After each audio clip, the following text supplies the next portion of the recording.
Car engines work by internal combustion, a process that happens in each of the engine cylinders. Air and a drop of gasoline enter the cylinder. The piston moves upward, compressing the mixture. The spark plug ignites the gasoline, causing an explosion that drives the piston downward, powering the engine. Engine components are housed in what's called the engine block. It arrives at this plant partially made. Here they finish it off by machining the cylinder bores, the holes in which the pistons move up and down. The tool carves a crisscross pattern on the cylinder bore walls.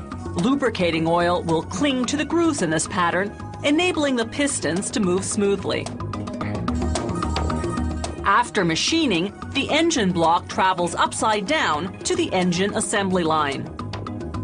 When it arrives there, a scanner records the block's traceability code, a barcode that enables the factory to track the block through every stage of production.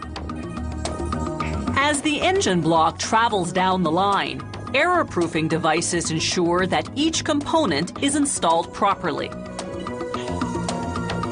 Elsewhere in the factory, meanwhile, the crankshaft is slowly taking shape. The crankshaft is a bar that's rotated by the up and down motion of the pistons. As it turns, it transfers power to the transmission. The crankshaft starts out as a roughly shaped steel forging. Robotic arms pass it down the line from station to station until, 20 tooling machines later, it's fully formed.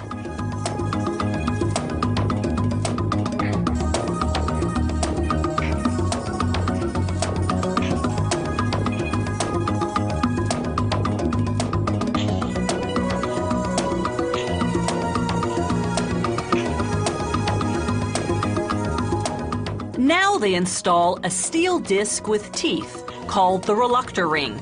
They heat it and press it onto the crankshaft. As it cools, it shrinks to a tight fit. This ring helps time the combustion cycle. As it spins, its teeth pass in front of a sensor which reads the crankshaft's position and tells the engine to fire the spark plugs at precisely the right moment. Now they balance the crankshaft. If it's off kilter, the engine will vibrate. A computer analyzes the spin and determines whether they need to drill out metal at certain points to achieve equilibrium. Back on the engine assembly line, the engine blocks are still upside down. A robot lubricates the 4 bearings on which the crankshaft will turn. Then it drops the crankshaft into position.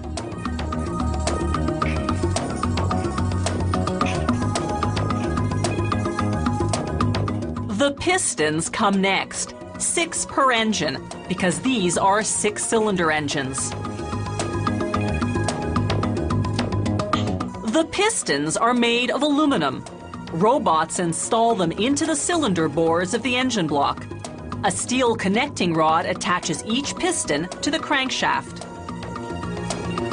Now workers can close up the back of the engine block. A robot applies sealant to the rear cover. They bolt it on manually with a tool called a multi-spindle torque gun. On another line, they assemble the 2 heads that'll cover the top of the engine block. This robot is applying sealant to spark plug tubes before inserting them into the heads.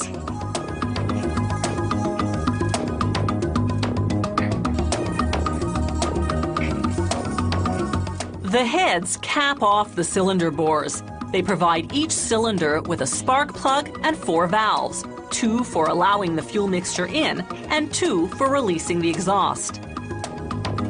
The black tubes running front to back are the camshafts, the components that open and close those valves. There are 4 per engine. A robot applies sealant and then bolts a cover onto the front of the engine block, the head, and a component called the timing chain. This chain connects the crankshaft to the camshafts so that they rotate in unison. This ensures the valves open when the pistons are in the right position. Finally, they spin the engine mechanically to make sure the components function properly.